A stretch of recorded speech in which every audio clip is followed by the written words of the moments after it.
Hi, I'm Molly Burgess, and I'm joined here today by Rob Cockerill, gasworld's Global Managing Editor. Rob, I know you're really busy, but I just wanted to grab you to speak about some of your top picks for the quarter. I know over the Easter holidays, we looked at your top 4 picks for Q1. Gulf Cairo's carbon capture plant in the Middle East was a big topic for you last quarter. Can you tell us a little bit more about that story and why it was so important to you? Absolutely, and yes, always time to talk to you and the gasworld audience, absolutely. I think this is an important story because it sums up the role the industry has to play in the deep decarbonisation megatrend. You know, we talk so much about hydrogen, and rightly so. I'm one of the biggest proponents of that, but of course there is no silver bullet in this clean energies transition, and our industry in particular needs to make the most of those carbon capture and utilisation opportunities. So that's why I chose that story. I think it sums up the whole role that the industry has to play. It's been referred to as a mega CO2 recovery plant. So it's going to capture 250,000 tonnes of CO2 a year. Why is this so significant for the Middle East and Saudi Arabia in particular? Well, from my point of view, I think it's certainly with the Middle East, you naturally think of the fossil fuel economies, you know, the oil and gas riches that the region is so known for. That is changing, of course, and we've been to the Middle East many times and talked about all of these topics. You know, it's not just about that anymore, but yeah, certainly that's what springs to mind for me. And I think that's why it's such a great kind of collocation of this traditionally fossil fuel economies and obviously carbon capture and the decarbonisation trend. And do you think this is a sign of things to come for the Middle East in the future? Absolutely, yeah, absolutely. In terms of both carbon capture and, you know, we've heard about the very robust hydrogen plans that the Middle East has. So hopefully we're going to see all of that coming together in the years ahead.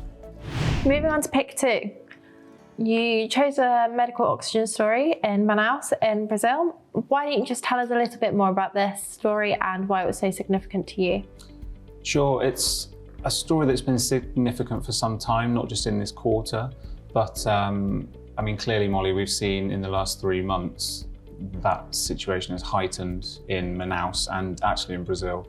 I think we've seen some terrible numbers just in the last few days of cases and fatalities. So yeah, it's an ongoing topic, as we know, and COVID-19, I think we'd all rather see the back of it, but that's so significant because Manaus has been a region where it's been very difficult to get that medical oxygen to the positions or the locations where they need it. And I think we're happy at Gasworld to add to that chorus of calls for more action and for, you know, more alleviation in the supply chain and meeting that demand at such a critical time. And demand is obviously very high at the moment in Brazil, as for many other countries in the world. Do you see these shortages easing in Manaus, or do you believe the situation will stay the same? Well, I would hope so. I would hope it would ease, but we have to remember that I think that part of the world is about to go into its winter season. And so, unfortunately, it's not the best position to be going into that colder winter season when there's already such high case numbers. Clearly, we don't know. I hope it's under control soon. I know there's great efforts being made with the medical oxygen provision from across the country. So let's keep our fingers crossed. And elsewhere in the world, obviously oxygen is a major topic of conversation at the moment. I believe Gasworld actually has a webinar on medical oxygen coming up. Why don't you tell us a little bit more about this? Yes, we do. We have a webinar on COVID-19 and medical oxygen and learning the lessons from the last year, basically. And as you rightly say, that's a global focus for that webinar, not really homing in on Brazil or any crisis points. We just want to pick over that discussion for an hour and get into the fundamentals of how that oxygen is produced and delivered, and if we have learned any lessons within the industry or outside in terms of meeting that critical demand. And how can we watch this webinar and when can we watch it? I'm glad you asked, Molly. You can visit gasworld.tv for more information on that webinar and all of our other webinars throughout the year, or catch up on any of those insights on demand. The webinar will be available on April the 23rd at our usual Gasworld time slot of 2:30 p.m. in the afternoon. We look forward to it. So pick 3, Inox Air Products, they said they were going to construct 8 air separation units across India. Why is this so significant to you? And again, why did you pick this? Sure, thanks Molly. They did indeed, and it's the latest in a raft of stories in India, but also the Asia Pacific region. So I chose this one because I think it sums up the great growth that's happening in the region and the opportunity ahead as well. I mean, to announce 8 ASUs like that in one development was fantastic. We've long believed that India and its time to shine for industrial gases is arriving, it's coming. But yeah, I think there's so many developments going on across the Asia Pacific region. You know, we've seen project announcements in Malaysia, in South Korea, of course in China all the time. So a great time to be in the Asia Pacific. Great, and just quickly, you mentioned there about this being India's time for industrial gases. Do you believe we'll see more announcements like this in the near future? I think we will. I think there's so much going on in India that we perhaps don't know about, that we're still uncovering, but absolutely. I mean, this is a huge country, a huge economy in waiting almost. So it stands to reason that, you know, the industrial activity is going to pick up, and therefore the industrial gas activity will pick up. And then we come back to that same word that we talk about a lot, decarbonisation. You know, India has a huge potential in that area as well with hydrogen alone. So onto your fourth and final pick now, Rob. This was a helium-focused story.